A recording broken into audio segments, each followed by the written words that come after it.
we talked about the defense, especially in late game situations. How do you feel like the guys sort of executed that tonight?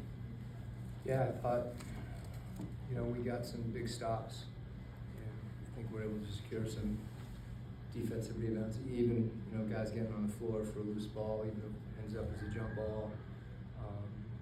But that was crucial.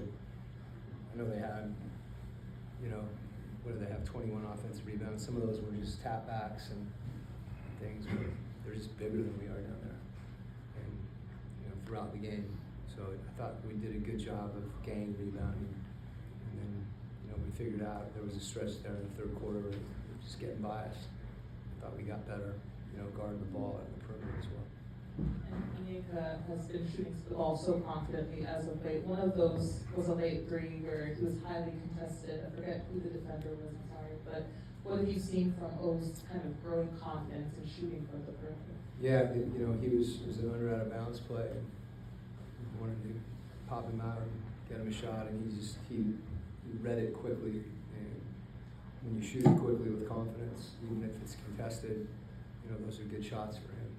Just not hesitate. I thought he passed a few up before that where he was driving the ball. He just needs to continue to know that, particularly if you're playing against Embiid or Drummond, that him being able to stretch the floor and take those shots is a big part of it. I think really this game kind of epitomized the way we need to play.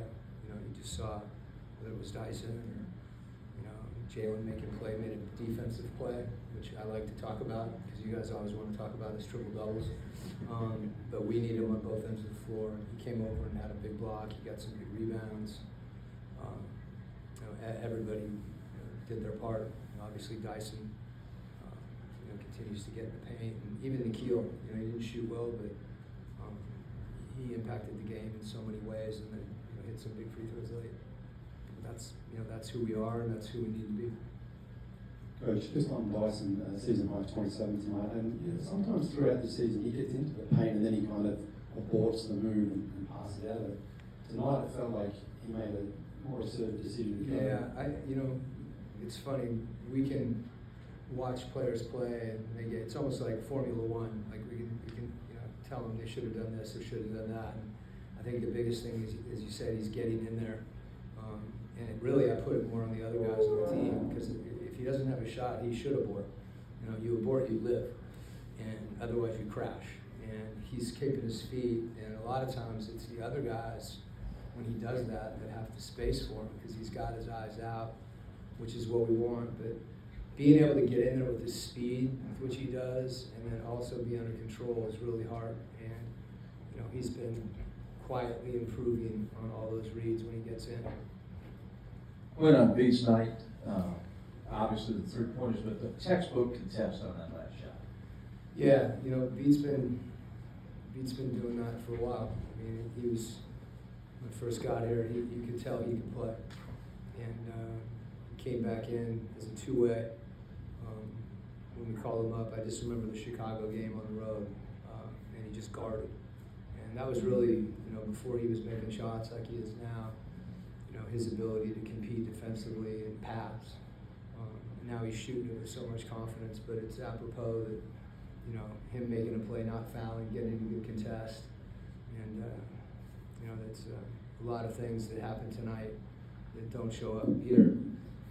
The guys made winning plays. I just thought we were much more physical as well. We handled the physicality of the game, and guys played through contact, and we were stronger at the point of the ball, whether it's a handoff or a screening action, and our screens.